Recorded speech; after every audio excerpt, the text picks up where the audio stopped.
Então, boa noite a todos. Vamos começar outra reunião da retina hoje, dia 28 de setembro de 2023. Quem vai apresentar o caso clínico é a Juliana Recchia, que é R3. Juliana?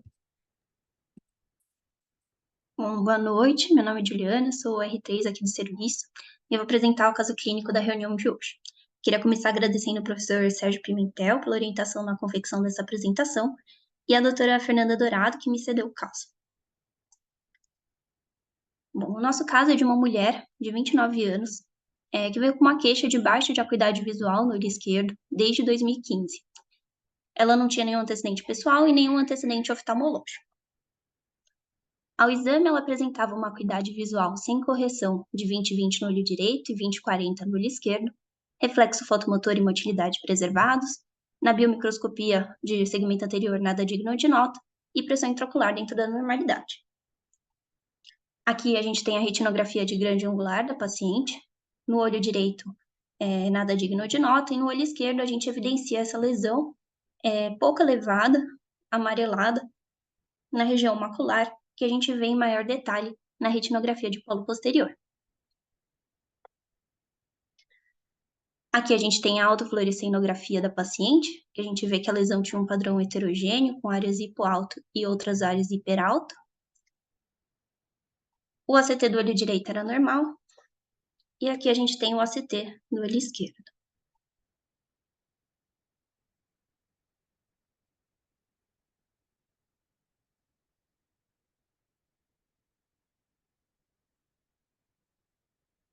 Aqui eu trouxe alguns cortes para facilitar a visualização dos achados. E, portanto, então, em resumo, é uma mulher de 29 anos, com uma baixa de visão do olho esquerdo desde 2015, apresentando-se com 20/40 nesse olho, com essas alterações no fundo de olho e ao ACT. Queria abrir para a discussão de hipóteses diagnósticas, possíveis exames complementares que seriam pertinentes para o caso e conduta. Perfeito, Juliana. Então, André e Jorge. Então, olha, uma mulher jovem com quadro unilateral, baixa de visão há longo tempo, 8 anos, mas é uma visão razoavelmente boa, 20/40, apesar do tamanho da lesão. E essa lesão tem algumas características aí na retinografia. Autofluorescência não está aqui, mas é uma lesão padrão misto, tem áreas de hiperalto e áreas de hipoalto. E com OCT com essas características aí. Tá pequenininho, mas a gente pode voltar no exame se vocês quiserem. Então, dá para a gente ter algumas hipóteses No diagnósticas. OCT aí para dar uma olhadinha nesse OCT melhor. Vamos voltar. Isso, olha. Então, Isso estão aí, 3 isso. cortes aí, tá? Tem um corte que passa muito próximo da fóvea, que é esse superior da direita, o inferior, o de baixo, passa embaixo da lesão, e o corte mais superior está à esquerda, em cima. Essa lesão, vocês conseguem, primeiro, é importante delimitar a localização da lesão, né? Vocês conseguem delimitar aqui, Jorge e André, onde está essa lesão? Acho que no corte da esquerda dá para perceber melhor aqui, de cima e à esquerda. Esse corte aqui é um Parece que tem uma lesão hiperreflectiva abaixo do DPR ali, né? Isso. ela é uma Essa lesão hiperrefletiva abaixo de DPR e tem uma porção dela, esse OCT inferior aqui, que parece que ela está subretiniano. Tem uma lesão também subretiniana. Mas grande parte da lesão, concordo que parece estar coroidiana, tem até um cleft coroide aqui inferior na imagem à direita. Uhum. E certa Então, ó, hiperreflectividade não muito elevada. Chegou a tá. fazer ultrassom? Tem os exames complementares. Então, você pediria um ultrassom, André. Então, o ultrassom, o que que você pensaria em ver aqui? Alguma ideia? Porque, olha, só Descartar a ultrassom dessa presença de lesão aí. cálcio, Isso descartar mesmo, uma isso lesão mesmo. melanótica. tá. Uma das coisas que pensaria seria o sistema de coroide, certo? Certo. E para você afastar isso, precisaria ver se tem cálcio na lesão e o ultrassom viria bem. essa lesão. Se você olhar aqui na coroide, até parece aqueles canais de Harvey de osso, mas eu não teria certeza, porque a localização, geralmente, do sistema de coroide está um pouquinho mais próximo da papila, e tem áreas de descalcificação, pode ter membrana neovascular associado, que podia ser essa lesão inferior que a gente está vendo aqui. E ultrassom seria muito interessante para a gente fazer essa diferenciação. Tá, perfeito. Então, uma é uma lesão, é uma lesão de coroide, então, osteoma é o osso, né, na coroide, tem essas... A gente tem que ver a avaliação multimodal, né, ultrassom, uma anjo, interessante, né? A ultrassom ajudaria também. O que mais tem de diagnóstico diferencial aqui? Para uma lesão amelanótica de coroide. Então, Se eu primeiro, melanótico, mas o nevo, não mas seria é esse muito aspecto grande, no OCT, né? porque o OCT é diferente, você tem uma sombra no nevo em geral. No melanótico você tem menos sombra, né? E ele é mais fusiforme, né? Ele é menor, mais fusiforme, então é um pouquinho diferente. Um melanoma poderia ser? Um granuloma poderia ser, né? Mas não teria essa Granuloma, apresentação tão ampla e relativamente plana, né? Seria uma sim, coisa mais tá. elevada. E ele não tem nenhum sinal inflamatório. Você vê o vítreo, não tem nenhum sinal de vitreite, certo? Eu acho que eu vi Oi, Cleiton. Oi. Acho que eu vi essa lesão no ambulatório, mas é assim, acho que para descrever, ela tem uma membrana neovascular subretiniana, a gente vê no OCT de baixo, né, um material hiperrefletivo subretiniano, uma membrana tipo 2, mas nos OCTs de cima dá para ver que a lesão fica na coroide. Quer dizer, tem uma lesão na coroide, que, como o Jorge descreveu, provavelmente aí é um osteoma, né? Uma lesão, dá para ver até os canais, e que se complicou com uma membrana neovascular.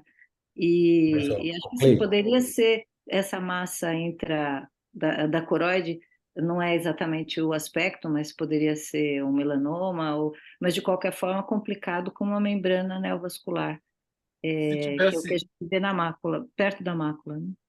Se tivesse célula, eu pensaria em situações como o TB, fazendo um granuloma isso. Exatamente. na coroide, mas não tem célula, não tem reação inflamatória.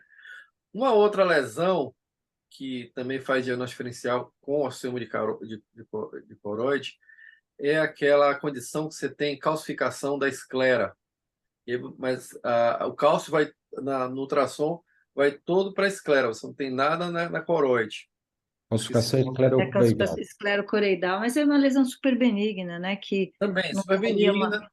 não Mais daria uma benigno que o membrana vascular. osteoma, né? O osteoma não é tão benigno assim. Apesar que fecharia muito bem com o osteoma, porque o osteoma, inicialmente, a visão é muito boa, como ela está aí com 20/40, A certo? pessoa perde a visão ou quando descalcifica ou quando uma membrana Descalcificação, neovascular, né? que aí você teria que tratar com PDT. Mas a membrana vascular também é uma das causas que baixa muito a visão. No caso dela, a membrana está mais inferior, não está na Está fóvea, mas próximo ela da pode mácula. progredir, né? Sempre vai em direção à fóvea. Então, ela na fóvea pode progredir aí, se ela tiver uma lesão ativa. Apesar que para o tipo 2 tem muito pouco fluido, né? Ela não parece Mas estar tão muitas vezes é ativa. assim mesmo, né? Isso é uma lesão Essas membranas quiescente, né? secundárias, elas não fazem muito fluido, né? As membranas de DMRI é que fazem mais.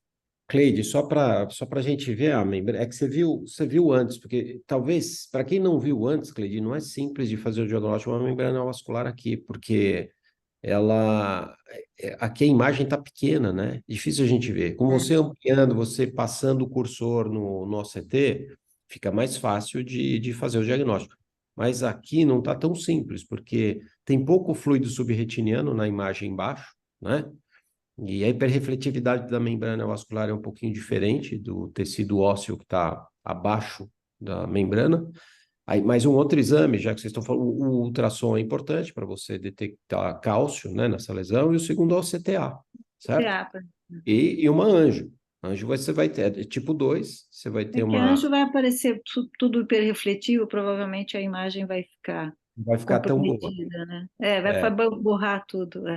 Mas você deve ter um vazamento localizado, certo? Refletiu na hiperfluorescente, né? Vazamento. É. Isso. Uma hiperfluorescência precoce com vazamento tardio, característica de membrana tipo 2, certo? Tá. Então, assim, o que a gente falou aqui foi o diferencial de uma lesão amelanótica no polo posterior, né? Essa lesão é maior, então o osteoma dicoroide é o primeiro diagnóstico diferencial, e vocês citaram outros diagnósticos diferenciais, e aqui a gente tem, muito provavelmente, uma complicação do osteoma dicoroide com a membrana vascular, que é uma das causas de baixa divisão nesses pacientes, certo? Isso. Ótimo. Então, de exames complementares, Juliana, a gente pediria um ultrassom, para ter certeza se tem cálcio e confirmar o diagnóstico, um OCTA e uma angio, para a gente ver para a gente ver o comprometimento dessa membrana vascular, certo? Você quer continuar? Depois a gente volta a discutir? Certo. Então, foi feito o ultrassom da paciente do olho esquerdo. A gente observa essa massa hiperecogênica com essa sombra acústica posterior, e fazendo uma manobra de reduzir o ganho na varredura do ultrassom, a gente percebe que a lesão continua sendo visível aqui, hiperecogênica, mesmo já tendo desaparecido a ecogenicidade dos outros tecidos. Aqui a gente tem o OCTA do olho esquerdo, e aqui a angiofluorescenografia do olho esquerdo, mostrando aquela hiperfluorescência precoce na região da lesão, com um stain mais tardio. Tá. Juliana, você quer mostrar de novo o CTA, só para a gente... Então, você tem esse fluxo aumentado, né? Nessa localização, a princípio, subretiniano, é uma imagem de correlação. Você tem uma anfácie à esquerda, tá? Que sugere essa membrana vascular com aumento de fluxo, e à direita você tem o OCT estrutural, né? A imagem de correlação com o fluxo nessa linha Muito vermelha. bonito esse anface essa lesão, né? Mostra os vasos bem, como eles chamam de triângulo, entrelaçados, e Uhum. a configuração ficou muito bonita, parecendo um mapa. É. E aí, no próximo slide, só para a gente... Próxima imagem, da anjo. Então, você vê aquela porção temporal inferior da lesão, né? O mais temporal, que você tem essa hiperfluorescência localizada aí, né? Em cima da lesão suprafoveal, você também tem uma lesão mais fluorescente. A gente teria que ver exatamente a localização dela no OCTA, né, Juliana, para ver qual dessas lesões, porque como a Cleide falou, como a lesão afeta o EPR, você vai ter uma hiperfluorescência precoce, e você pode ter impregnação tardia, né? Aqui fica difícil na anjo de você identificar extravasamento, certo, Cleide? Isso. Agora, Juliana, interessante, é um dado para a gente. No passado, a gente fazia só o diagnóstico pela angiografia, e dá para ver aí a parte inferior, que você tem uma membrana, está vazando, mas delimitar essa lesão pela anjo é super difícil, em comparação com o CTA, que mostra bem demarcado toda a distensão da membrana. Aqui a gente não consegue ver, como a Cleide falou, você tem um comprometimento do EPR que dá uma hiperfluorescência que confunde, né? E aí a membrana não é de alto débito, porque é secundária, então simplesmente a gente tem dificuldade de delimitar tão perfeito. E por aqui você acha que ela está bem extrafoveal. Quando você vai ver o anfáce, ela está próxima da fóvea já. Ela se estende para uma distância bem, bem próxima. Ela é grande, muito maior do que a gente está vendo aqui. Uhum. E algum tratamento aqui? A gente vai usar antiangiogênico, certo? Isso. E Isso é o critério, né?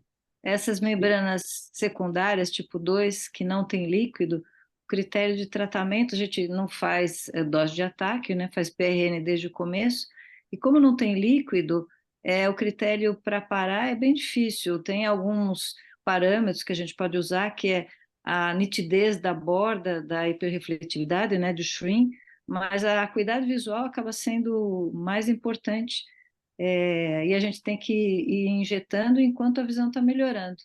E aí depois, em geral... Isso aí se aplica também, estendendo esse raciocínio seu, em membranas do míope. Membrana de Igualzinho, igual a é membrana miótica. super difícil você tratar, porque é uma membrana de baixo débito, e você injeta e você não consegue ver muita coisa no OCT nem na anjo. A, a, a capacidade que a gente tem de delimitar a melhora é muito pouca. Então, a acuidade visual é um biomarcador que ajuda bastante a você continuar ou parar, você fazer um PRN melhor, porque realmente essas membranas de baixo débito, como você está vendo aqui, do míope, super difícil do acompanhamento só pelo ACT. Eu sei que a geração jovem adora o ACT para dar diagnóstico direto no ACT, mas tem coisas que a gente tem que pegar outros biomarcadores, como visão, o Mas a anjo. própria altura e a largura do material hiperrefletivo pode também ser utilizado como um parâmetro para a resposta, né? Não só a acuidade visual, mas a altura e a largura da Também. Você lesão, pode né? utilizar mais de um, mas, como a Cleide falou, às vezes você não vê muita mudança. Quando a membrana é pequena e você injeta e essa membrana simplesmente ela está mais ou menos estável, o que você vai ver é o paciente falando, ó, melhorou a visão, a metamorfopsia está menos intensa ou sumiu. Isso ajuda bastante também. Ou seja, a visão também não pode ser descartada, ela ajuda. O material hiperrefletivo subretiniano, né, o SHRIM, ele não é só o complexo neovascular e a exudação, ele tem fibrose, tem uma série de outros materiais que não vão se modificar. Então, muitas vezes o tamanho dele não muda, o que muda é que ele fica mais hiperrefletivo e mais nítido, mas não são parâmetros muito definidos.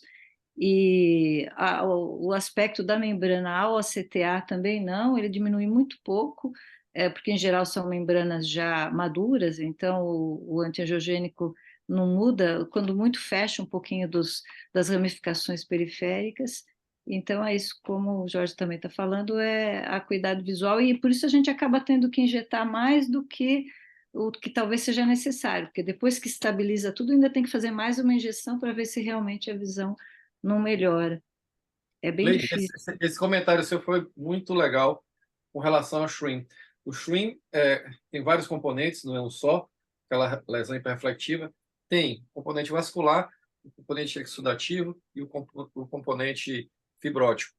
A depender do estágio que a gente pega a membrana, se é uma membrana mais madura ou uma membrana mais recente, ele modifica mais ou menos. Você pega uma DMRI tipo 2 e ela não tem muita fibrose ainda, você injeta, você vê o shrink diminuir bastante. Mas você pega uma membrana madura, principalmente uma membrana dessa aí, que é uma membrana tipo 2, baixo débito, que devia estar aí já há algum tempo, tem muita fibrose, ou então um paciente míope, que é aquela membrana bem tênuezinho, já tendo fibrose em volta dela, você não vê quase nada. Você injeta e ele não tem modificações grandes.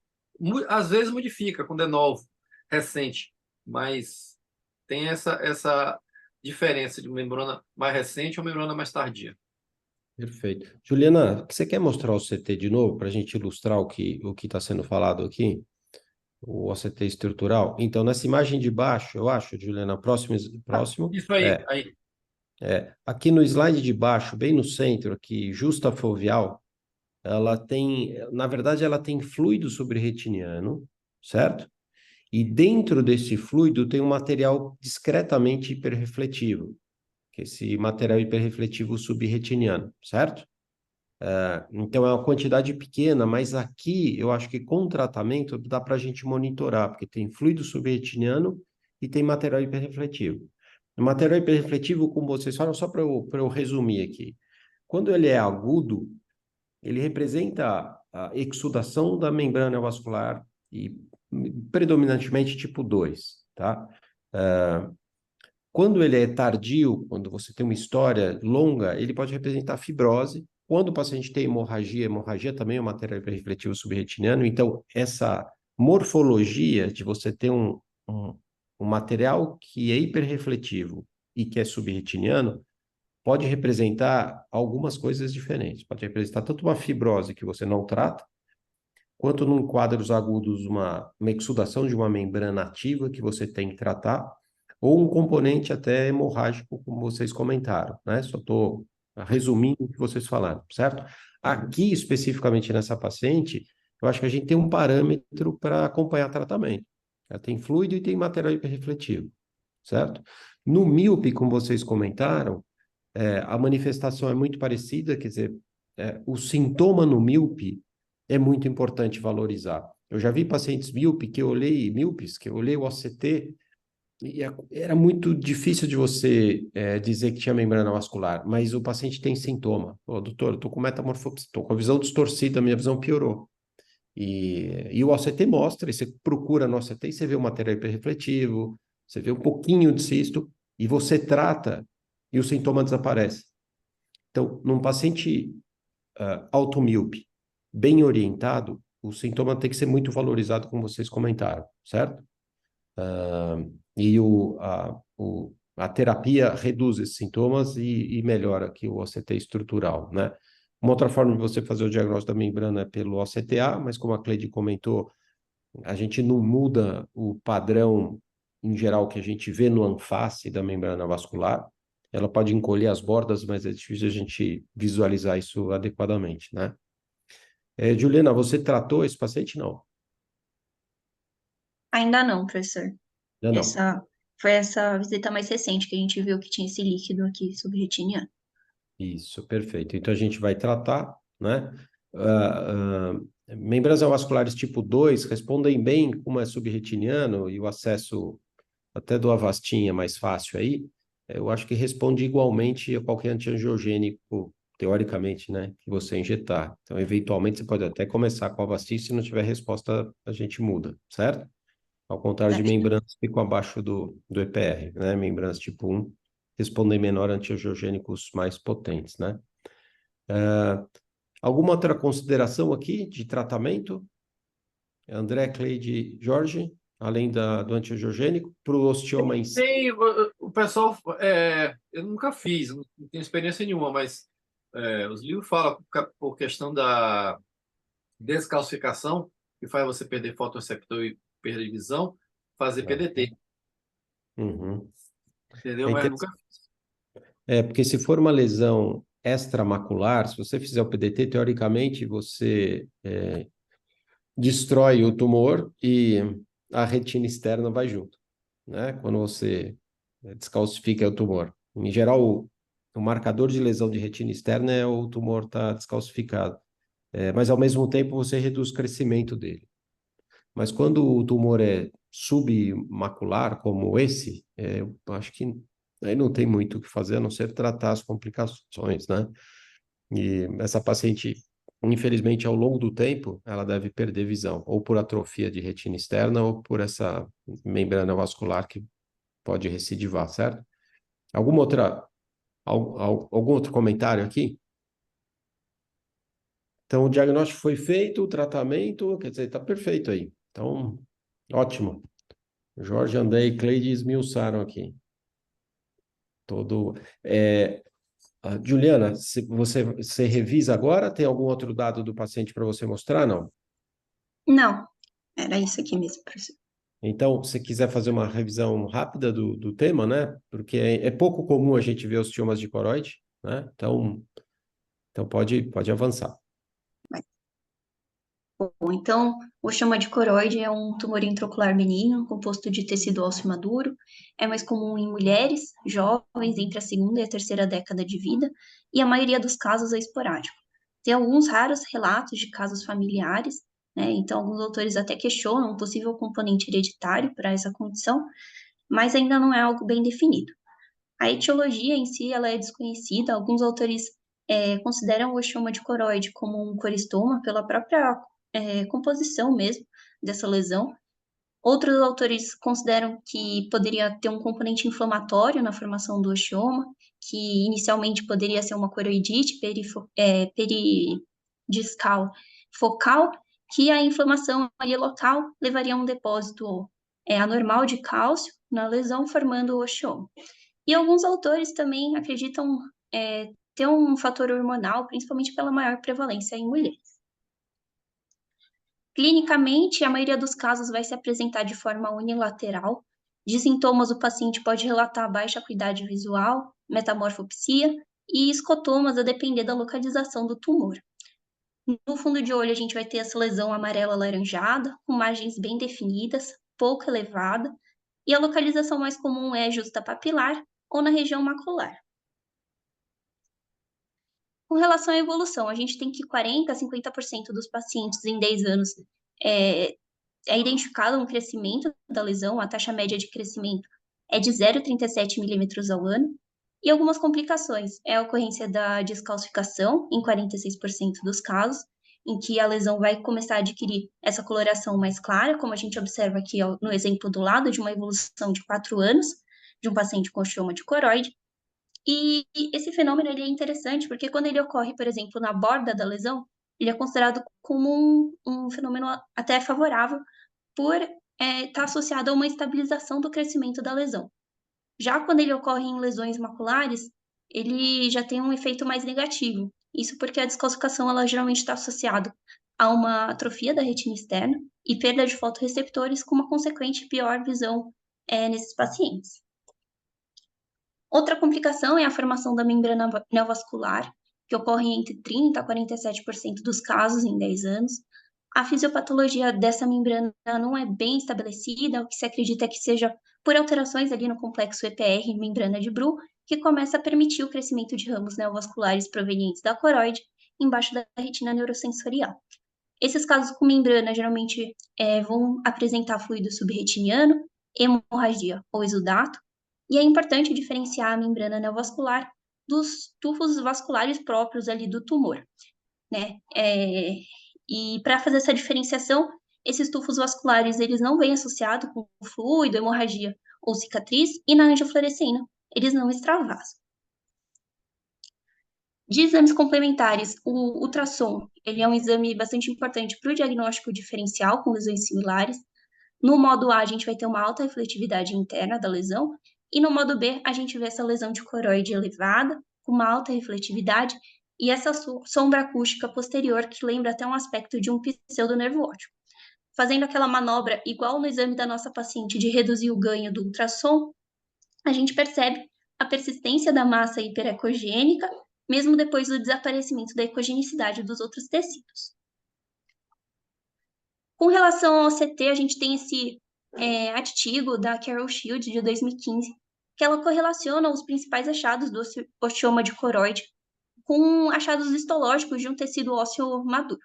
Em 100% dos pacientes que ela avaliou nesse artigo, eles tinham essas linhas horizontais lamelares, evidenciadas aqui pela seta branca nas imagens, que corresponderiam a lamelas ósseas presumidas.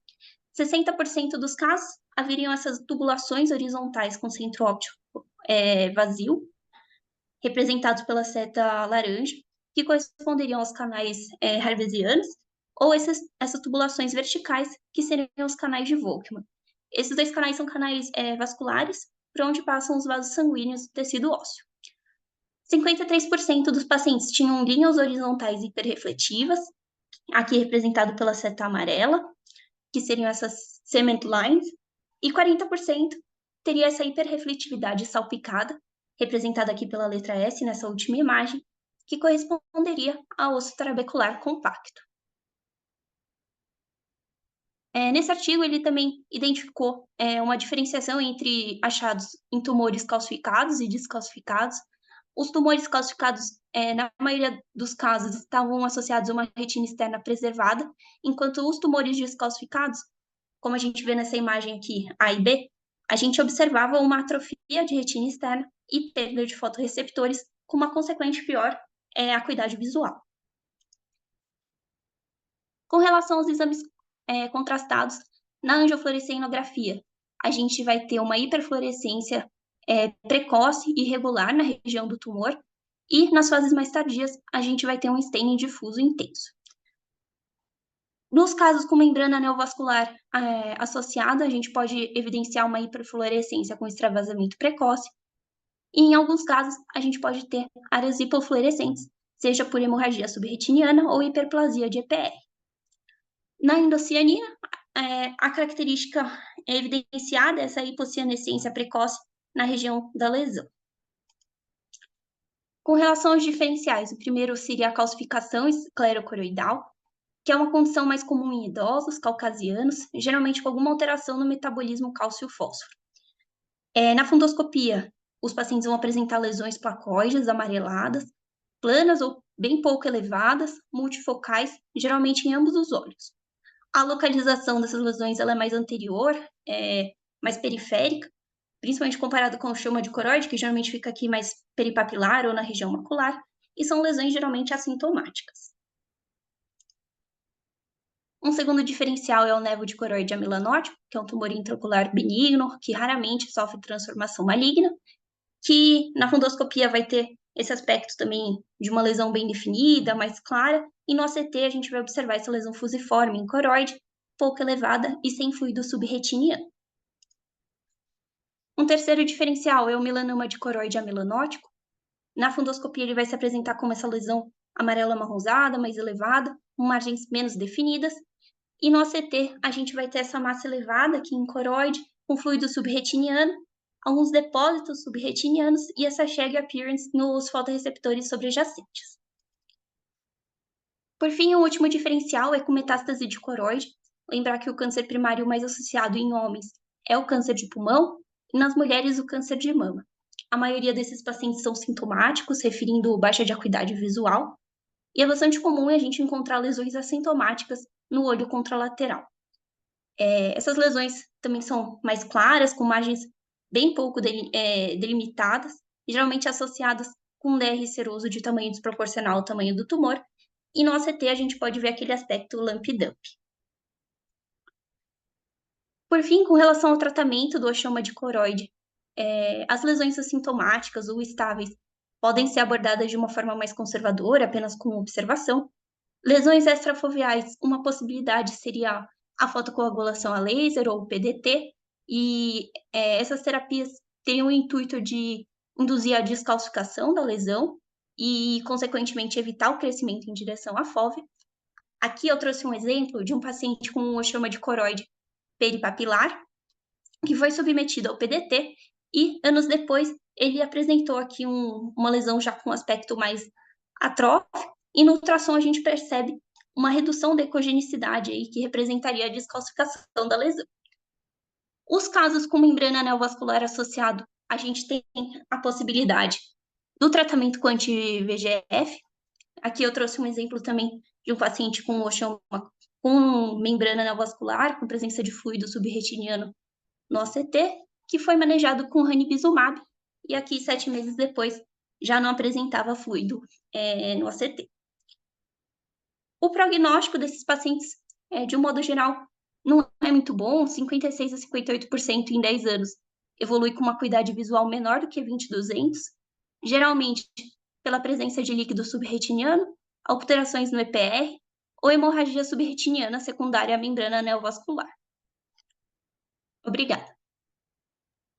Excelente, Juliana. Excelente caso, excelente revisão. E agradecer também a Fernanda Dourado, que seguiu esse paciente no ambulatório, né? Parabéns, Juliana. Excelente.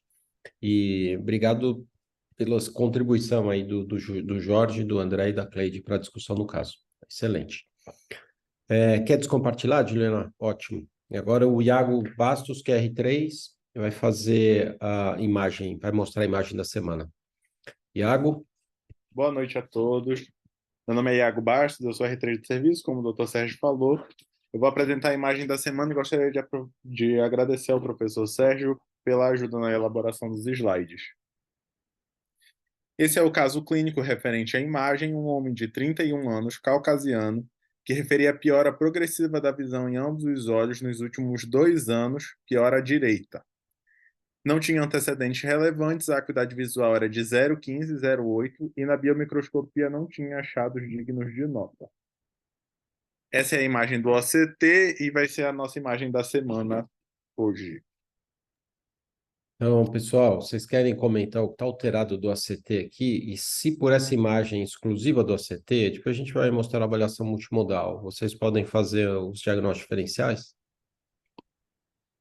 Então, olha, homem, 31 anos, baixa divisão há 2 anos, 0,15 divisão no olho direito. A gente vê uma fragmentação de fotorreceptores lá da retina externa, 0,8 divisão no olho esquerdo, praticamente a gente não vê alteração na região foveal, né? Nas imagens da direita aqui. Então, tem o OCT da mácula e tem o OCT aqui do nervo. É difícil de fazer o diagnóstico diferencial aqui, mas se vocês conseguirem descrever o que está alterado aqui, a gente consegue pensar no diagnóstico diferencial. Vocês querem fazer a descrição aqui do que vocês encontram de alterado? Jorge, André, Cleide?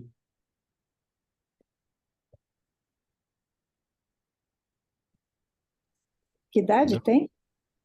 Tem 31 anos. 31 anos, homem.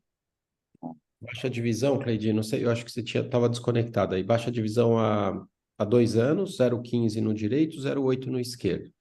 E o que o Iago está mostrando é só o OCT, tem avaliação multimodal depois. E o que a gente queria saber pelos OCTs aqui, de mácula e nervo, se você faz um diagnóstico diferencial. Me chamou atenção aqui um hipersinal, assim, no nível da coroide, assim, do lado Certo? lado esquerdo, perdão, principalmente, Isso. e também a presença lesão hiperreflectiva na superfície da retina interna ali também, né? E ao Uhum. longo do nervo óptico ali do olho direito, eu acho, né? Então, André, o que está representando essa hiperrefletividade da coroide, essa imagem aqui ao lado do nervo, né, e superior direita aqui na imagem? Isso, o que representa isso aí, essa hiperrefletividade da coroide? Poderia ser depósito de algum material, Ou mesmo lesão do EPR, certo? uma lesão EPR, uma lesão mais difusa do EPR. E você vê a retina neurosensorial logo acima, a retina Afilada, externa né? afilada, tá? Afilada, né? Então, ele tem um comprometimento desse setor da retina, certo? Da retina externa, e do EPR, né? Incluindo o EPR, retina neurosensorial EPR, na região peripapilar, desse olho esquerdo. E embaixo, André, a gente vê, quando a gente vê a região macular, a mácula está preservada, mas em direção ao nervo óptico, você vê que a retina externa vai se perdendo, certo? Assim, Né? não me parece, não sei como é que está a espessura, medida da espessura da coroide, né? Mas eventualmente aquela síndrome de coroide peripapilar Então, um poderia cursar com diagnóstico, uma. André, tá, um diagnóstico é paquicoroide peripapilar, mas na paquicoroide peripapilar, a coroide tem que estar mais espessa na região peripapilar do que na mácula. E aqui a Sim, gente não vê sim. isso, tá? Mas é um diagnóstico diferencial importante dessas alterações de retina externa na região peripapilar, tá? Agora, André, é difícil de você ter uma paquicoroide peripapilar bilateral. E ele tem alterações da retina externa peripapilar bilateralmente, né? Tem alguma doença sistêmica associada? Não tem nenhuma. Presente? Não tem Não, nenhuma. nenhum. Nenhuma. Esse aspecto da retina externa que eu vejo aqui parece uns espículazinhas, É, parecendo que ela tem. Me lembra paciente que tem sífilis, certo? ele não Você tem, tem. mas a sífilis não envolveria só em torno do nervo, né? Teria baixa. Então não tem célula nenhuma também, né? Você olha aqui Isso. Mas totalmente concordo, Jorge. acelular, certo? Você tem uma Uhum. lesão peripapilar que parece também que o nervo óptico tem um edema, porque ele forma uma sombra Uhum. e se prolongando, região peripapilar, você tem uma ausência da separação das camadas aqui até mais ou menos 1 milímetro. E a retina externa é totalmente comprometida quando você vai se aproximando do nervo óptico. A Quando a mácula gente. está preservada, É, mas nesse Hum, olho esquerdo, aliás, no olho direito, a lesão mais nasal parece que ela transita desde esse depósito subretiniano até uma atrofia, né, na retina externa. A doença é peripapilar, é bilateral. Tem algum depósito sobralimitante, talvez tenha tido uma reação inflamatória. Uma coisa que eu pensei logo que eu vi, se bem que é homem, seria uma doença inflamatória tipo Azor, né, o Azor, mas é mais comum em mulher, mas enfim, é jovem e evolui em surtos, não é? Geralmente peripapilar, com esse aspecto trisonal, que eu não sei se dá para definir que tem aí, e que esse depósito aí sobre a limitante pode falar a favor de algum processo inflamatório, que favoreceria esse diagnóstico de Azor. Tá. Então, assim, a gente tem aqui os diagnósticos que vocês comentaram: paquicoroide peripapilar, alterações inflamatórias não específicas ou infecciosas, como eventualmente o início de luz nessa região, embora sem comprometimento do outro, mas outra alteração infecciosa, e uma doença autoimune como o Azor, destruindo o retina externa, certo? Então, por isso que é difícil fazer o diagnóstico só pelo ACT, e essa é a dificuldade que o Iago quis trazer, certo? Com a avaliação multimodal, vai ficar mais fácil de fazer o diagnóstico. Então, Iago, você quer mostrar todos os exames? Vamos lá. Aqui eu trago para vocês a retinografia.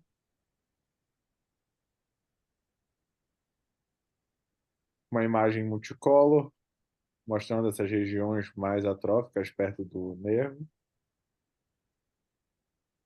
A autofluorescência, tanto no comprimento de onda do azul quanto no infrared.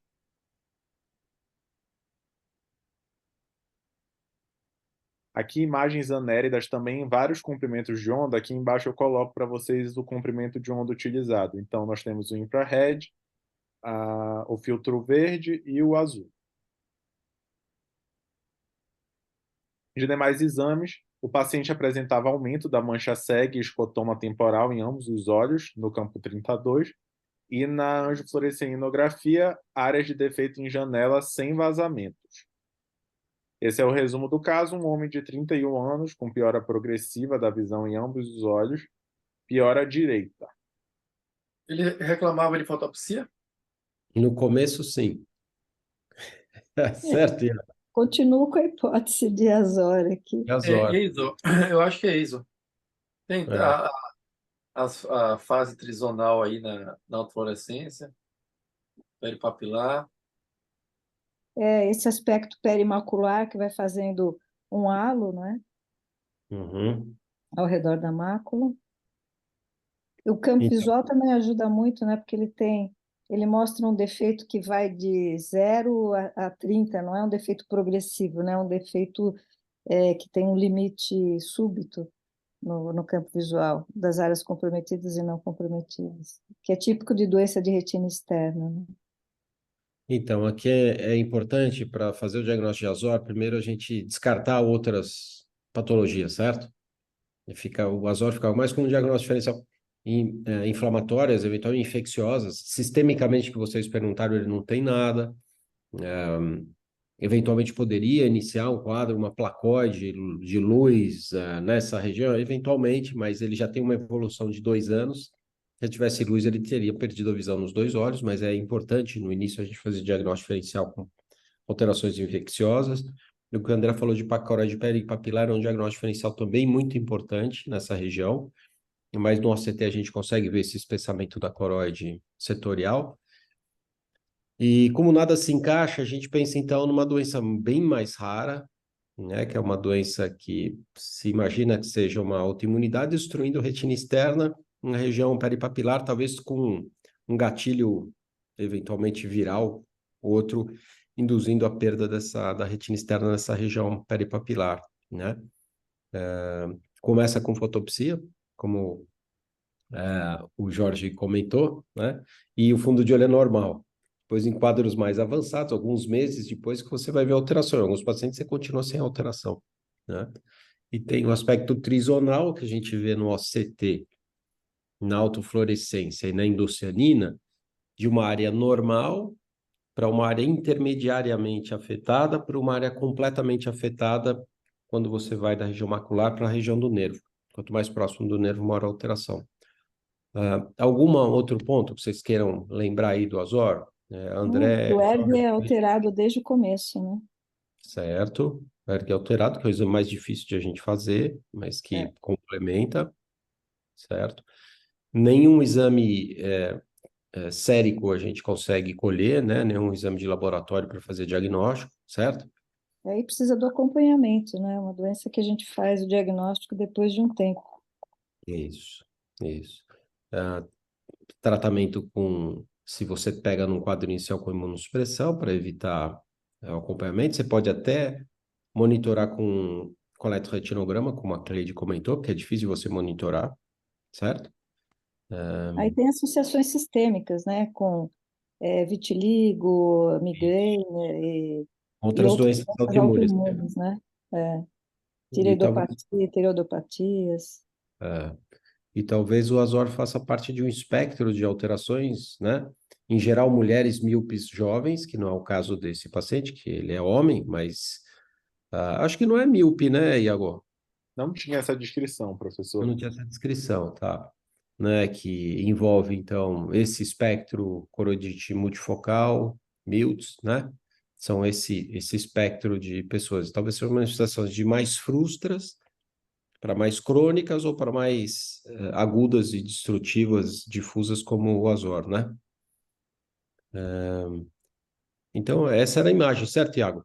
Você quer fazer uma É, revisão agora de Azor? vamos lá. Como vocês disseram, o diagnóstico do paciente era de Azor,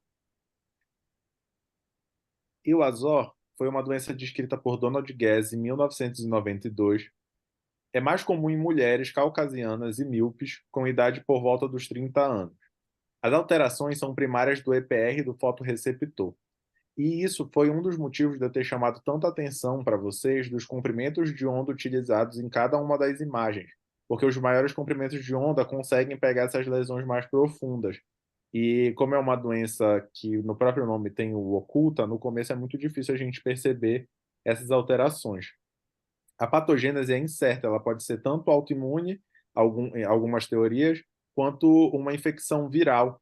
E quem defende a tese da infecção viral reforça que o fato dela ser peripapilar pode ser por conta da entrada dos vírus por essa região. A apresentação inicial é unilateral, mas a progressão, em geral, é para doença bilateral.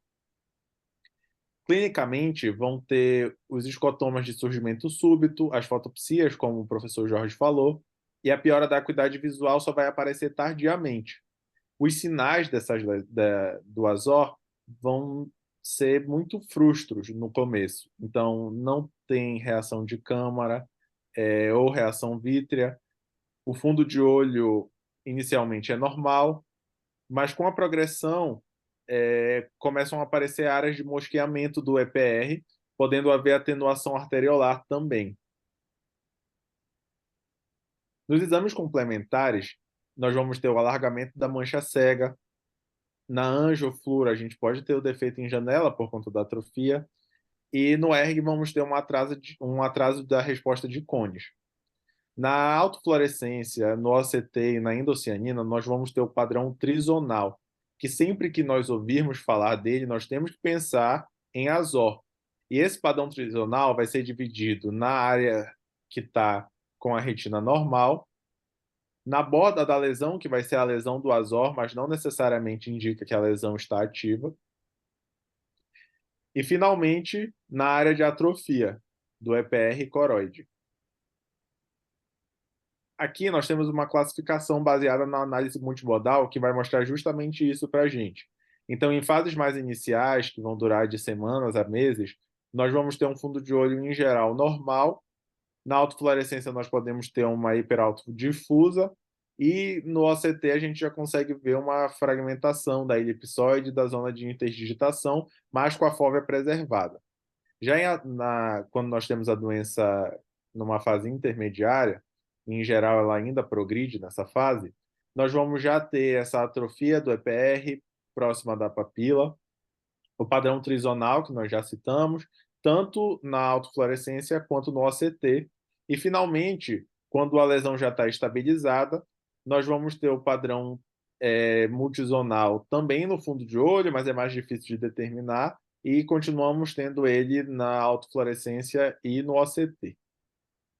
O tratamento vai ser feito de forma inespecífica. Então, como o professor Sérgio disse, se nós tivermos uma lesão ainda progredindo, nós podemos tentar imunossupressão, podemos tentar corticoide, como tem a tese de que poderia ser precipitado por uma infecção viral, pode ser feito uso de antivirais e tem descrição até do uso de Bactrim.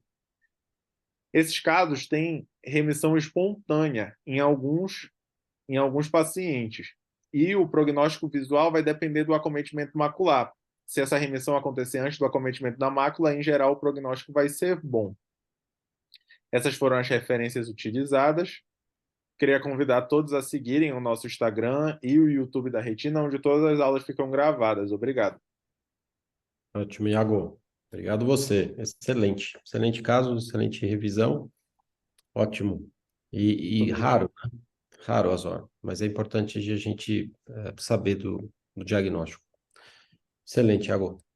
Agora, a gente vai apresentar o artigo, se a Melissa quiser ir colocando. O artigo eu achei muito interessante, porque ele fala, na verdade, de uma tese. Ele avalia padrão de crescimento da membrana neovascular tipo 1. E ele tenta relacionar o padrão de crescimento de membranas neovasculares tipo 1 com perfusão da córeo capilar. E a ideia é que, se você perde córeo capilar, a membrana deve crescer nesse sentido, das áreas de perda de córeo capilar, para suprir a perfusão que está perdida dos fotorreceptores, né? Suprir oxigênio e nutriente para essa região macular que tem uma perda de córeo capilar, tá? E para isso ele usou várias técnicas para tentar mostrar essa teoria que é muito interessante, quer dizer que a membrana vascular não foi criada pela natureza para destruir a retina, seria um contrassenso, mas ao contrário, a membrana vascular tipo 1 foi criada para perfundir, para ser uma nova córeo capilar em pacientes que têm perda da córeo capilar, com a idade por vários processos fisiopatológicos diferentes. Então, se você perde a córeo capilar, o que esse artigo quer mostrar é que, poxa, a membrana vascular, então, vai crescer no sentido da perda, né, das áreas de perda de córeo capilar. É isso, então, que a Melissa Amaral, que é R2, vai detalhar para a gente agora. Melissa? Boa noite a todos. Vou começar a apresentação do artigo. Gostaria de agradecer ao Dr. Sérgio pela orientação. Então, esse é o artigo que a gente vai apresentar hoje, né? Igual o professor disse, que é para avaliar o fluxo, esses déficits de fluxo da córeo capilar e o crescimento da membrana neovascular do tipo 1 em pacientes com DMRI.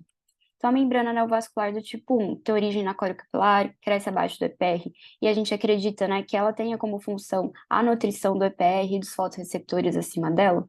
Demonstrou, né, uma maior resistência ao desenvolvimento de atrofia macular nesses pacientes, e esse estudo de 2020 demonstrou que ela possui vasos fenestrados com uma densidade vascular comparável à córeo capilar ao redor da membrana.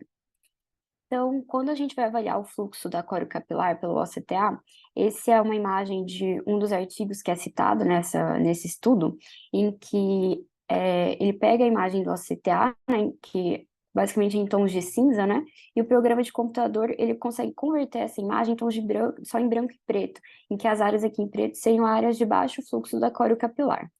Então, um prejuízo do fluxo da córeo capilar é associado ao aumento dessas áreas pretas do déficit da vascularização da córeo capilar. Isso é observado no contexto da membrana neovascular na DMRI. Então, alguns estudos sugerem que o prejuízo desse fluxo teria um papel no desenvolvimento da membrana neovascular, mas a gente não tem evidências ainda de que a membrana do tipo 1 ela vai crescer em áreas do déficit ou em direção a essas áreas. Então, o objetivo desse estudo foi exatamente avaliar essa associação dessas áreas de déficit de fluxo da córeo capilar e o padrão do crescimento da membrana do tipo 1 usando o OCTA.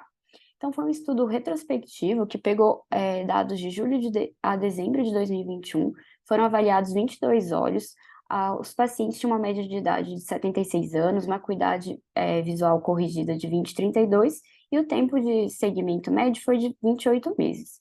No início do estudo, cerca de 20% dos pacientes apresentavam a membrana tipo 1, mas sem atividade, 23% tinham a membrana do tipo 1 em atividade, mas não tinham feito nenhum tratamento prévio ainda, e no restante dos pacientes, em até 23 meses, né, uma média de 23 meses do acompanhamento, houve o surgimento da membrana do tipo 1. Em todos os casos, a membrana em algum momento do estudo se tornou exudativa e foi tratada com anti-VEGF. A maior parte das lesões, 64% delas, dessas membranas, estavam localizadas abaixo da fóvea, e durante o acompanhamento não houve aparecimento de atrofia macular nesses pacientes e não teve alteração significativa da acuidade visual. Então, a parte principal do estudo, né, eles pegavam a imagem do OCTA do paciente e um programa de computador baseado naquela diferenciação das áreas brancas e pretas do OCTA daquele estudo que eu citei. Ele definia nessas áreas em vermelho quais seriam as áreas de déficit no fluxo da coriocapilar, e também o próprio programa, ele definia a área da membrana neovascular em branco, e esse asterisco aqui amarelo seria o centro da membrana neovascular definido pelo programa de computador. E essa área da membrana, o contorno, deveria ter um consenso entre 2 retinólogos. Então, ele pegando essa imagem, esses pontinhos vermelhos do déficit de fluxo, ele fazia 2 tipos de análise desse déficit. Tanto em densidade, que é a quantidade de pixel que mostra o déficit dentro de um setor, considerando todos os pixels, e também ele leva em consideração o tamanho da área do déficit dentro de um determinado setor. Então, nesses gráficos de dispersão, e depois no outro gráfico em que ele agrega e consegue ficar um pouquinho mais fácil de ver, teve uma relação positiva tanto entre o tamanho e a densidade das regiões desse déficit de fluxo e o crescimento dos vasos, com uma tendência de crescimento em direção a essas áreas. Isso mesmo em casos sem significância estatística entre o déficit do fluxo e a membrana neovascular, o que sugere que a alteração do fluxo da coriocapilar influencia no padrão de crescimento da membrana do tipo 1. Outra análise que esse trabalho faz, que é interessante, é que ele pega, né, aqui ele traz a imagem de 2 pacientes de forma isolada, então aqui é a ABC do paciente 1 e depois do paciente 2, em que ele mostra o OCTA, aquela primeira análise dos pontos vermelhos e do limite da membrana na primeira visita, e depois ele faz uma comparação do segmento, em que aqui o contorno em amarelo é a definição da membrana na primeira visita, o contorno em verde a definição da membrana numa segunda visita, que tem pelo menos 1 ano de diferença da primeira, e aqui eles definiram uma área em azul que tem um raio de 600 micras daquele centro da membrana da primeira visita. E eles analisaram isso nesses gráficos D e E, que mostram a mesma coisa, só que o gráfico E, ele foi feito dessa forma 360 graus, como se a gente estivesse olhando a mácula de cima, então fica mais fácil de entender. Aqui na linha roxa e na linha vermelha, né, dos 2 pacientes, a gente vê que é a distribuição dessas áreas do déficit de fluxo, levando em consideração tanto a densidade, que estavam mais concentrados aqui, por exemplo, nesse paciente, nesse quadrante, quanto a área desse déficit de fluxo. E em verde, ele mostra o crescimento nesse follow-up do paciente, da primeira e segunda visita, para onde que ele foi direcionado. Então, aqui, o que eles viram na análise de dados é que o tamanho médio dessas áreas do déficit e o crescimento vascular tem uma correlação positiva fraca, e a correlação ela fica moderada quando avalia a densidade do déficit do fluxo e o crescimento da membrana para esse sentido. O tamanho e a densidade, eles não foram uniformes nessa área que eles determinaram, de 600 micra, com uma tendência do crescimento nas áreas de maior déficit de fluxo. Então, que leva a pensar que a expressão dos fatores angiogênicos podem direcionar o crescimento da membrana neovascular para essa região. Então, para finalizar, é um estudo que tem uma amostra pequena, de 22 olhos, tem um formato retrospectivo, o intervalo da CT às vezes variou para mais de 1 ano nos pacientes, mas é o primeiro estudo longitudinal que avalia essa correlação dessas áreas de déficit e a direção do crescimento da membrana neovascular, usando uma análise semi-automatizada de um programa de computador. Outro ponto que eles levantam, né, é que a maior parte dos pacientes são hipertensos e com uma idade avançada, o que também pode influenciar na densidade e área dessas regiões de déficit de fluxo da coriocapilar. Era isso que eu queria trazer do artigo. Muito obrigada. Excelente, Melissa. Melissa resumiu super bem o artigo. A metodologia não é simples de entender. Eu acho que ficou bem claro aí, Melissa. Ótimo, excelente. Algum comentário aqui, André, Jorge, Cleide? Mais um exemplo que a gente não deve, né? Não deve tratar membrana tipo 1 subclínica. Ela tem a função de evitar a atrofia da pigmentada retina. Então, Excelente. Isso aí tem que ser lembrado. Esse artigo reforça isso. Exatamente. Cleide, algum comentário aí? Não, concordo.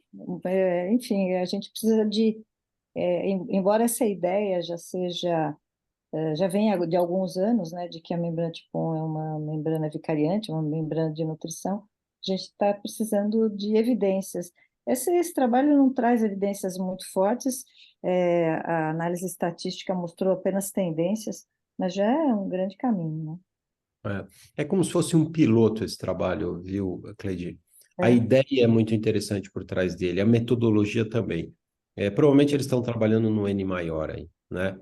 E Acredito que como eles sim. podem... Isso aí, se você começar a especular no pensamento aqui, na hora que tiver bem documentado, bastante dados mostrando que as membranas tipo 1 tem uma grande influência pela isquemia da coroide, um das tratamentos que hoje a gente ataca somente a molécula do VEGF, mas teria que fazer algo para você preservar mais a perfusão da coroide, que hoje não temos nada, certo? Como um fator Exatamente. preventivo de futuras. Claro que é muito fatorial, né? Você tem oxidação, você tem processo Uhum, inflamatório e tem o processo vascular, digamos assim, as uhum, três grandes uhum. vertentes das degenerações de mácula. Mas seria uma das formas também de se tratar. Preservar coro capilar, perfeito, perfeito. Excelente. Ou estimular a membrana a crescer nas áreas como elas crescem sem Talvez estudar. também, né? Isso, Tem essa é a de ideia mais crescer, interessante. você induzir a propagação de membranas Uhum, sub-PR com um fator protetor é, principalmente da DMRC, que é a atrofia geográfica. Você imaginar é, que essas áreas protegidas pela membrana tipo 1, elas são uhum, mais protegidas de uma atrofia geográfica. Diferente sim. quando você pensa na membrana tipo 3, que você tem geralmente uma coroide fina e débil, Uhum. geralmente o paciente vai terminar com atrofia geográfica, independente se você vai tratar muito ou pouco com anti-VEGF. É o curso natural da doença.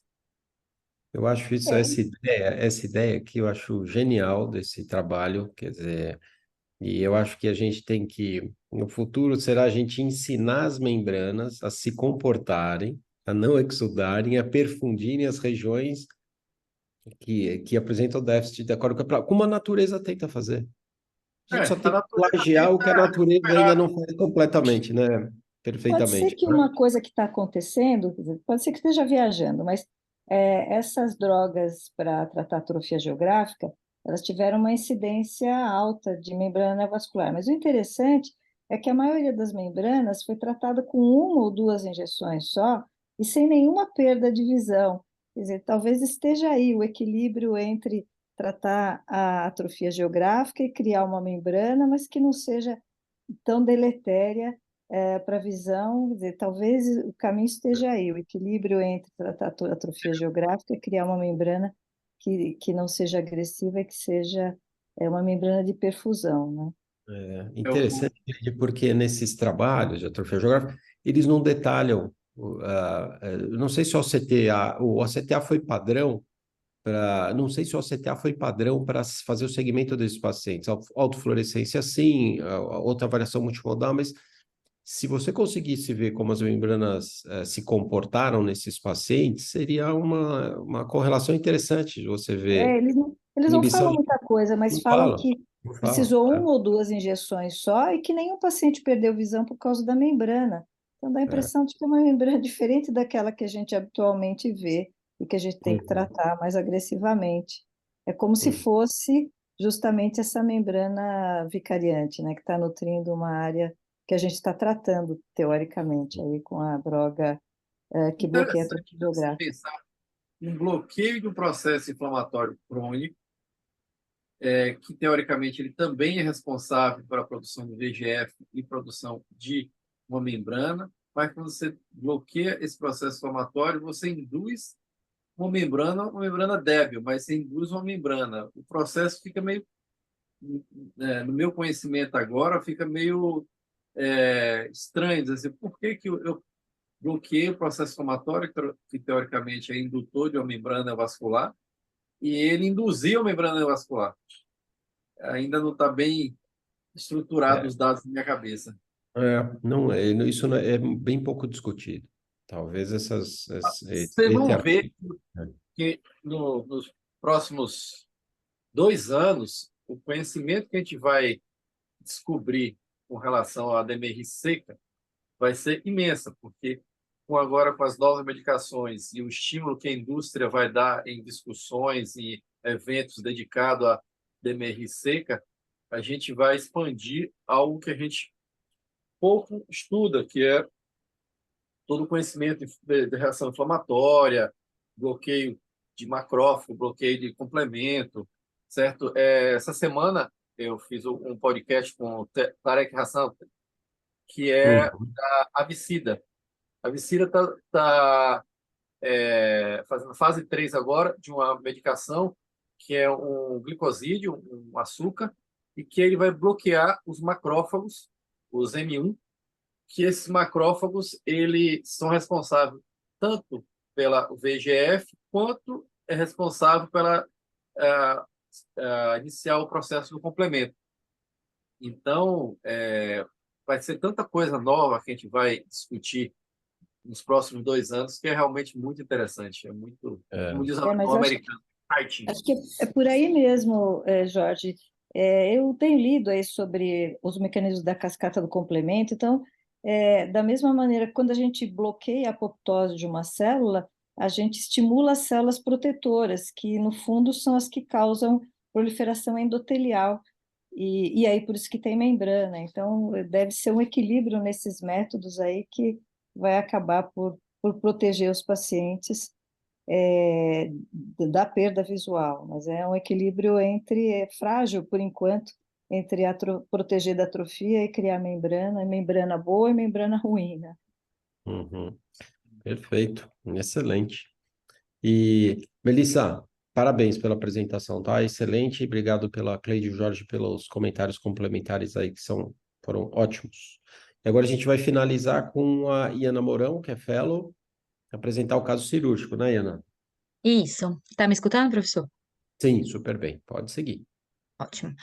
Então, me chamo Iana, eu sou fellow de retina cirúrgica, estou no último ano esse ano, e eu vou apresentar o caso cirúrgico da reunião de hoje. Eu gostaria de fazer um agradecimento ao Dr. Mansur, sabe? Ele é um ex-fellow do serviço, ex-preceptor também. O caso que eu vou apresentar hoje foi operado por ele, e também gostaria de agradecer ao Dr. Sérgio por sempre estar nos orientando aqui e liderando essa reunião tão excelente. Então, vamos começar. Então, nosso caso hoje trata-se de uma paciente feminina, 73 anos. Ela tinha uma queixa já de baixa visual no olho direito há 5 meses. Ela não tinha antecedentes oftalmológicos. A acuidade visual dela era movimento de mãos no olho direito, 20/20 no olho contralateral. Na biomicroscopia, ela já apresentava uma catarata, N1/2, e no fundo de olho, nós tínhamos esses achados. Então, o olho direito aqui a gente consegue ver já um descolamento de retina complexo, com bastante PVR, já bastante tração na região dessa rotura inferior. Tendo em vista desse caso, eu queria já abrir para a conduta cirúrgica. Ótimo. Então, uma paciente de 73 anos, movimentos de mão de visão, com a baixa de visão há bastante tempo, 5 meses, com essa retina descolada, mácula off, vários pontos de PVR focal, né, epirretiniano e com uma rotura inferior com a borda invertida aqui também, com o PVR na borda, né? Então, Isso. caso de PVR com descolamento grande, principalmente inferior, tem um pouquinho de retina superior colada e mácula descolada. Jorge e Leandro, qual que é a conduta cirúrgica aqui? Primeiro, se vocês operariam, tem MM de visão, né? E depois, mas tem um campo inferior aí, porque a retina superior está preservada, né? Então, acho que tem que operar. E qual que é a conduta cirúrgica mais adequada aqui? Então, Operar. Pode falar, Leandro, desculpa. não, pode ir lá, Jorge, eu falo depois, tranquilo. Então, não é um caso fácil, não é uma cirurgia rápida, não é uma cirurgia boa de fazer, mas acho que vale a pena, sim, conversar bem com o paciente, se ela está realmente querendo tentar. Eu colocaria um banco inferior em uma faixa para suportar todos esses 180 graus inferior que você tem PVR e essa borda aí totalmente cheia de PVR. Eu começaria o peeling parece que ela tem membrana já epiretiniana na mácula. Eu começaria tentando tirar a membrana epiretiniana na mácula e tentaria abrir todos esses pontos focais aí de membrana. Nem sempre a gente vai conseguir completamente tirar, porque às vezes você tem PVR intrarretiniano, encurtamento, principalmente aí na parte inferior, essa borda é toda virada. Eu provavelmente faria uma retinectomia aí, tirar essa borda aí completamente, fazendo uma retinectomia mais extensas, porque se esses focos na sua esquerda aí não conseguisse abrir, eu já estendia e fazia uma retinectomia mais extensa aí do lado temporal. Mas é uma cirurgia extensa, delicada, demorada, mas com grande chance de um bom sucesso. E você beneficiar esse paciente aí bastante. Perfeito. Leandro? Então, ó, muito do que eu vou falar parece bastante com o que o Jorge já falou, né? Mas, primeiro, assim, a gente recebe muito esses casos ainda de DR crônico que chega para a gente com muitos meses, né? É uma tristeza isso, porque mostra que o acesso à saúde ainda não é perfeito, né? Mas, de qualquer maneira, essa paciente tem 73 anos, é fásica, e então, com essa idade e essa cirurgia grande, eu acho que eu já partiria para remover o cristalino dessa paciente.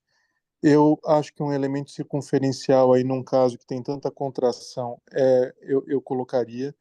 Eu não vejo, eu acho que se você posicionar bem uma faixa larga, o buckle não pode não ser tão essencial, sabe? Então eu gosto mais de colocar uma faixa mais larga, posicionar direitinho na vitré, você consegue apertar e conseguir uma introflexão escleral bastante adequada.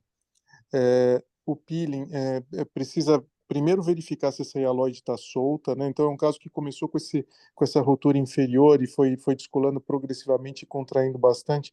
Precisa ver se essa hialoide está solta. Não raro, o paciente tem uma hialoidosquise e contrai bastante com esse PVR generalizado.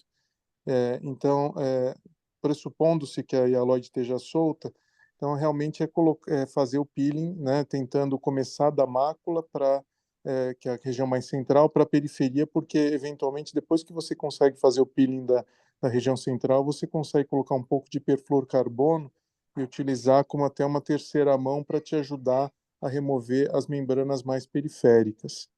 E aí, depois de exaustivamente remover as membranas, aí vai se verificar se essa retina está encurtada ou não, e caso esteja encurtada, proceder para uma retinotomia. Nunca fazer a retinotomia antes de exaurir a remoção das membranas, porque senão, na borda que foi cortada, essas membranas vão contrair e essa paciente vai redescolar de uma maneira bem mais difícil de resolver. E tentar, se for para retinotomia, tentar poupar ao máximo a retina e fazer uma retinotomia o mais periférica possível.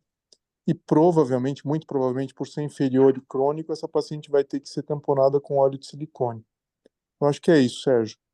Perfeito, perfeito. Então, faco vitré, um elemento circunferencial, uma faixa 40 ou 42, vitré com dissecção da hialoide, dissecção de todos os PVRs focais, provavelmente a dissecção dessa borda, como é a borda dessa ruptura que tá invertida, né, pelo PVR também, e avaliar no final, depois de toda a dissecção, se ainda tiver encurtamento, fazer uma retinectomia inferior, tamponar com óleo de silicone. Eu faria exatamente isso que vocês dois comentaram. Iana, vamos ver? Vamos seguir? Então, a conduta realizada foi exatamente essa, né? Então, foi uma faco-faixa vitré com implante de óleo de silicone e vou mostrar agora o vídeo da cirurgia.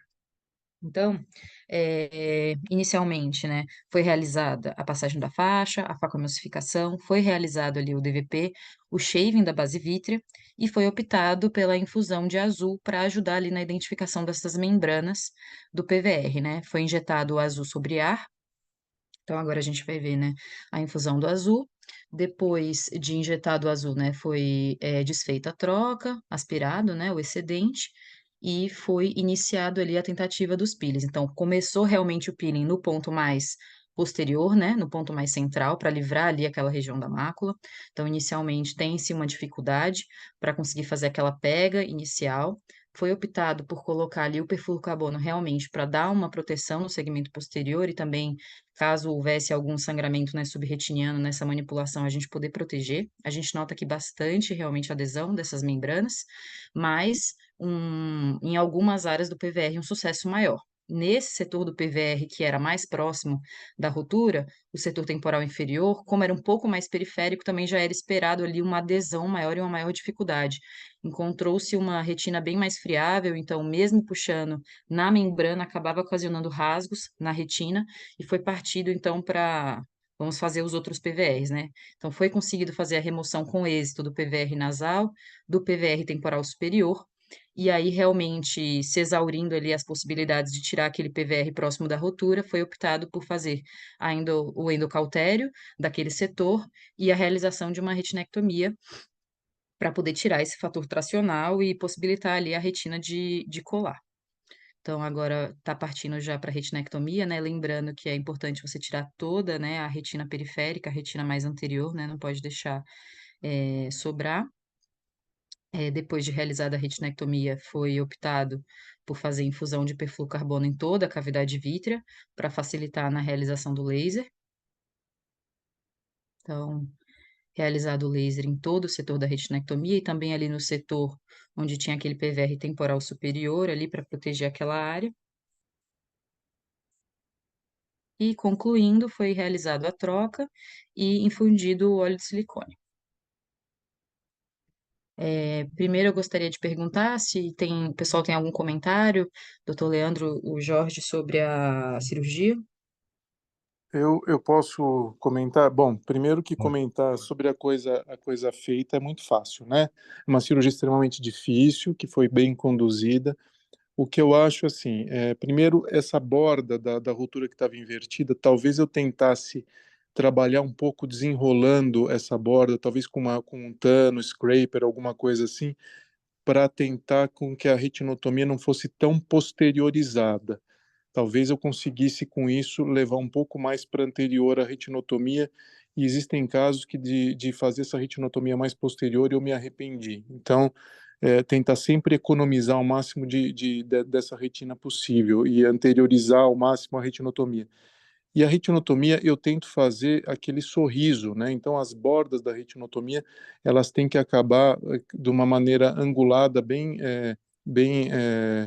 enfim, você vai matando aquele ângulo como se fosse um sorriso invertido, né?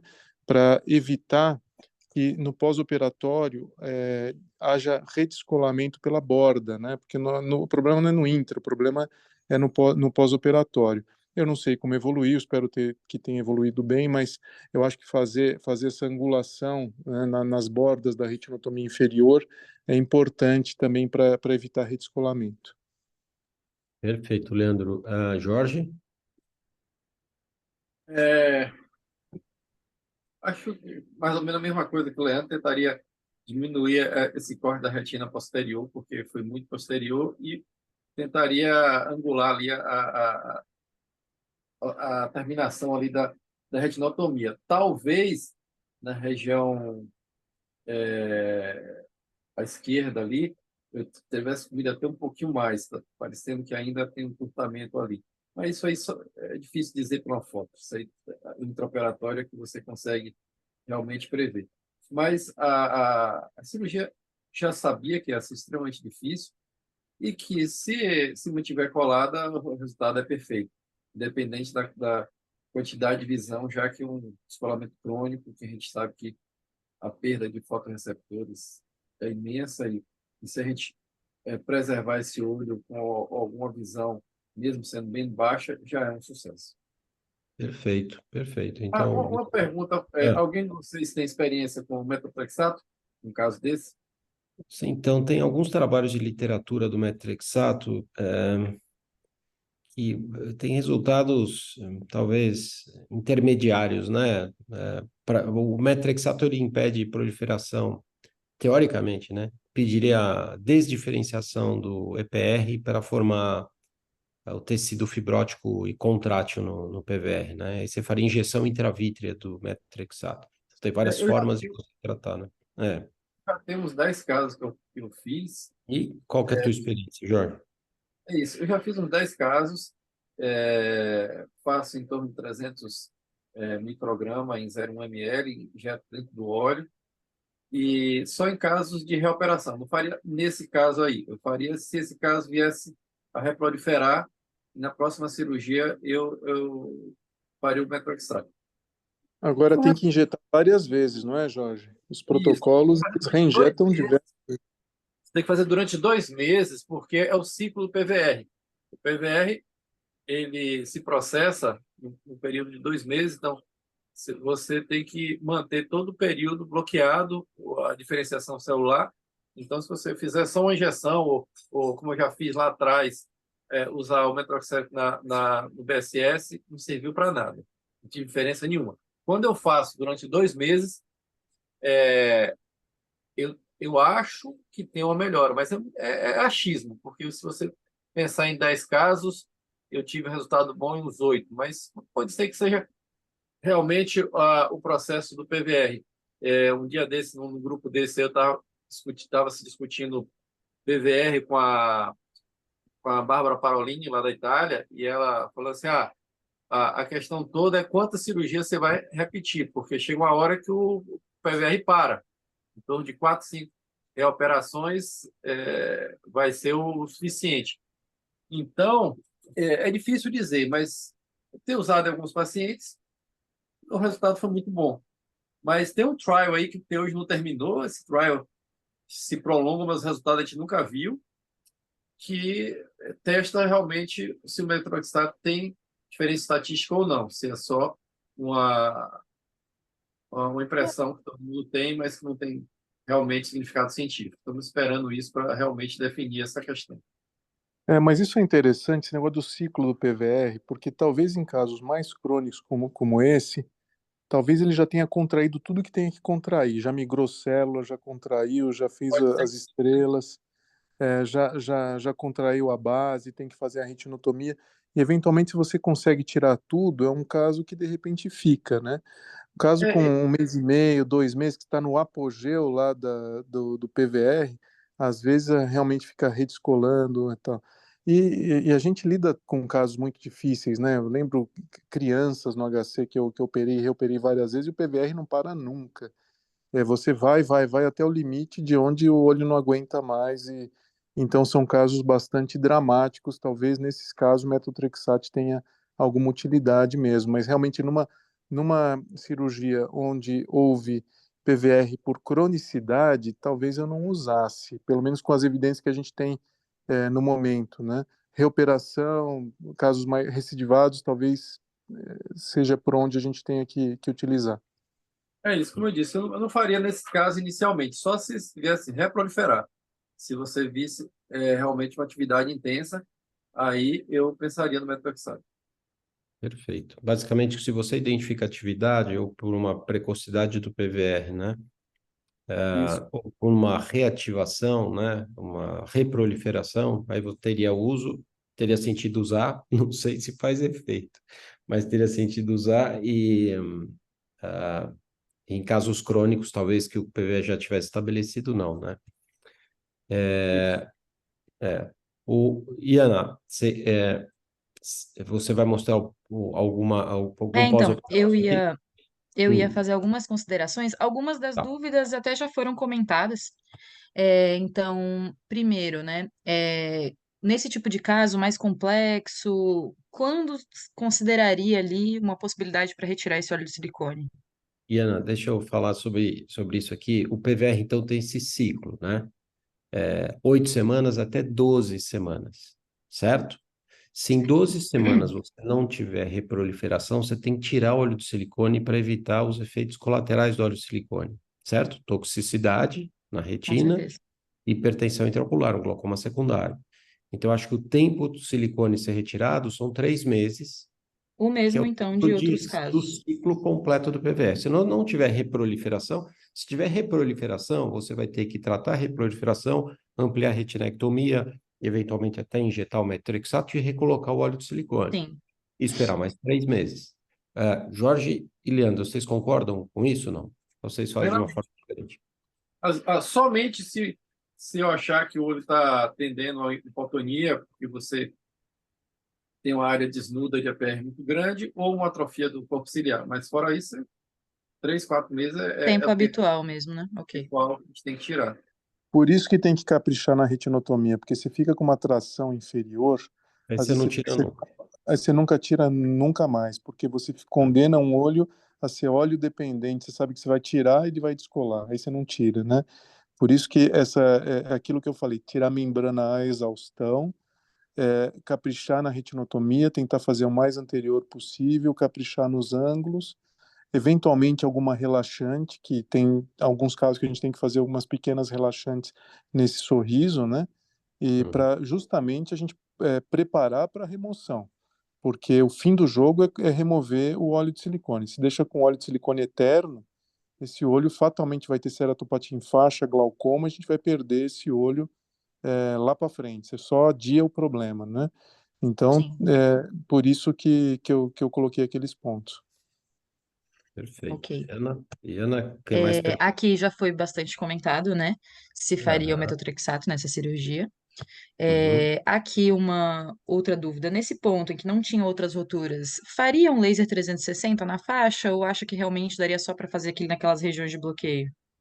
Eu acho que você fazer laser 360, é que você já removeu a limitante interna, mas você fazer laser, você aumenta a chance de você ter membrana epirretiniana na mácula, você inflama mais o olho e você trata áreas normais que não deveriam ser tratadas. Eu Ok. acho que Além do que, é.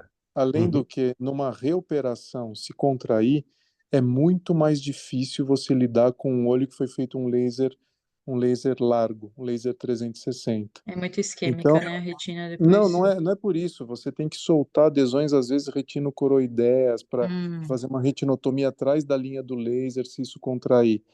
Então, não é só por isquemia, é porque por dificuldade mesmo. Às vezes é uma insegurança, você faz o laser, né, um laser sim. largo e acaba dificultando reoperações quando ele contrai. Então, na área da Ok. retinotomia, eu faria. Tem gente até que não faz e faz no pós-operatório, eu não concordo muito, eu faria na área da retinotomia, eu não faria onde não tem nada. Agora, nos raros casos onde você faz uma vitreia e não acha a rotura primária, Aí, sim. aí eu faço laser na área que estava descolada, tudo porque, né, mais amplo, porque você não conseguiu achar o micro buraco que causou descolamento. Eu acho que é a única Situação. situação onde eu realmente sou mais generoso no laser. Perfeito. Jorge, Ok. concorda? Então, várias coisas interessantes aqui que a gente está discutindo. Tudo que o Leno falou é verdade. Ainda acrescentaria outra coisa. Quando você faz muito laser e contrai, vira uma peneira. Rasga tudo que você fez e tem áreas que fica preso, área que fica solto. Então, um trabalho tremendo e até estimula mais PVR. Eu nunca faço laser 360, só se você não achar o buraco e achar que você vai atingir o buraco fazendo laser. A outra coisa que ele comentou aí, que é bem interessante, tem várias discussões com relação a isso, pacientes que você já está reoperando, que tem a atividade do PVR, que tem uma atividade exacerbada, você fazer um laser mínimo ou não fazer laser, principalmente nas primeiras também 8 semanas. E aí você, se a retina está super estável, você faria um laser no consultório, com oftalmoscopia indireta, porque teoricamente já passou aquela fase inflamatória de atividade do PVR, e aí você esperaria mais 8 semanas para você retirar o óleo de silicone. São coisas que se discutem hoje em dia devido ao fato que PVR ainda é uma realidade nossa e muitos olhos são perdidos por causa do PVR. Então, a gente ainda não domina completamente o PVR, né? Texato, não fazer laser mínimo. Ou então, tem outras teorias que, em caso de trauma, você fazer a ablação da tegmentada retina e coroide, com a ideia de você também diminuir o PVR. Eu nunca fiz, vi um caso há pouco tempo atrás na colega na Rússia, mas é aquela ideia. Ainda tem outra ideia de você fazer o scrape da epitélio pigmentado da retina, para você tirar toda uma área desnuda da epitélio pigmentado da retina para diminuir o PVR. Na minha cabeça, você espalha mais ainda a epitélio pigmentado da retina, mas tem um trabalho aí que mostra que você diminuiria estatisticamente a chance de PVR. Mas, ou seja, a gente não domina o PVR ainda é um problema grave, muitos olhos são perdidos por causa dele. Então, isso tudo que a gente faz aí é ter cuidado, e eu não faço lei de 360 por todos os motivos que a gente já comentou. Muito bem. É, aqui também já foi um pouco comentado, principalmente pelo Leandro, né, que seria ali os limites para você ter uma boa retinectomia e que ela fosse eficiente, né? Quer dizer, como se fosse assim, o menor tamanho possível que você possa fazê-la e que ela seja eficiente, né? Então, além da gente tentar suavizar, né, os ângulos, né, nas bordinhas, como se fosse assim, você tentou ali o peeling o máximo que deu, mas você ainda vê um pouco de memória na retina muitas vezes, né? Onde que você vai focar ali, além do centro da estrela, até onde você vai ali com aquela retinectomia? Até onde você É, não conseguiu fazer a dissecção adequada, Diana. Certo. Você tem que anteriorizar ao máximo essa retinectomia, né? Para evitar que você pegue e perca mais campo visual, fazendo uma retinectomia extensa e dissecar bem para limitar a área dessa retinectomia, certo? Então, o limite dessa boa retinectomia é o quanto você conseguiu dissecar. Você conseguiu Então, dissecar, limpar toda a tração, ela vai ser menor, né? Que é sim. o ideal, certo? Então, eu diria que, assim, até onde eu consegui fazer o peeling, né? Porque apesar de sobrar uma memória, ali já não tem mais a membrana tracionando, aquela área tá segura, então, né? A área que eu consegui fazer o peeling, né? Se você conseguiu dissecar bem, é difícil que a retina fique engruvinhada. Ah, não, eu digo quando a gente vai até um certo ponto no peeling e para mesmo, porque não consegue mais progredir, né? Sim, sim. Aí você É, pode tanto retirar que anterior a isso. Tanto que casos que tenham a base vítrea posteriorizada ou aquela base vítrea larga são casos que tenham uma pior evolução, porque você não consegue dissecar para a Sim, periferia e acaba aquele vítreo residual contraindo. Uhum. Então, justamente o quanto mais anterior, melhor. Mesmo porque em recidivas você vai ter mais espaço para trabalhar, para fazer, às vezes, sim. retinotomias dentro da retinotomia. Se você já fez uma retinotomia posterior e recidiva na arcada temporal inferior, esse olho está condenado. Né? Então, o quanto mais anterior, melhor esse olho vai se comportar. e lembrar que você precisa tirar o coto que sobrar lá para ele não virar uma fibrose e puxar o corpo ciliar e fazer Sim. o olho ficar atrófico de eterno. Perfeito, perfeito. E É, a última coisa. essa borda anterior tem que ser como o Jorge falou. Se você deixar uma retina que se você desconectou que está lá, essa retina tá necrótica, né?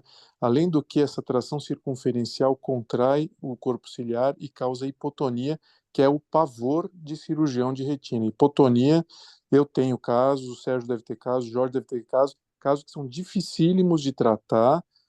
Então, mostra que o olho não está saudável, tudo. E uma das coisas é essa tração circunferencial que pode ser deixada ou por essa proliferação, esse PVR anterior, ou por uma retinotomia anterior. Então, tem que remover mesmo até a hora serrata para evitar a hipotonia. Muito bem. E encaixando nessa sua quinta pergunta aí, se você tiver uma retinectomia 360 graus, você não precisa de faixa. Mas se você fizer preferencialmente uma retinectomia menor, você vai precisar da faixa, apesar da retinectomia, para aliviar a tração do restante da retina que você não ressecou, Certo. entendeu? Sim, Então, sim, a faixa tem papel, né? Desde que não seja uma retirectomia 360. intensa, certo? Leandro, Sobretudo na transição, isso, né? exatamente. Da onde você cortou para onde você parou de cortar. As bordas, né? 360 graus, a faixa acaba inutilizando a faixa, né? Mas assim, na borda, na transição é muito importante, concordo totalmente. Ótimo. E aí aqui para finalizar a gente tem o segmento, né? Então é um caso que é uma operação recente ainda. A gente viu ainda apenas até o sétimo pós-operatório. Por enquanto, estamos com uma evolução favorável, né? Ainda está recente, mas o paciente está com a visão sem correção conta-dedos. A mácula está com um aspecto bom e está tudo coladinho por enquanto. Excelente, parabéns, parabéns pelo caso. Caso bem difícil, ele está todo colado. Aqui, deixa eu perguntar uma coisa para vocês.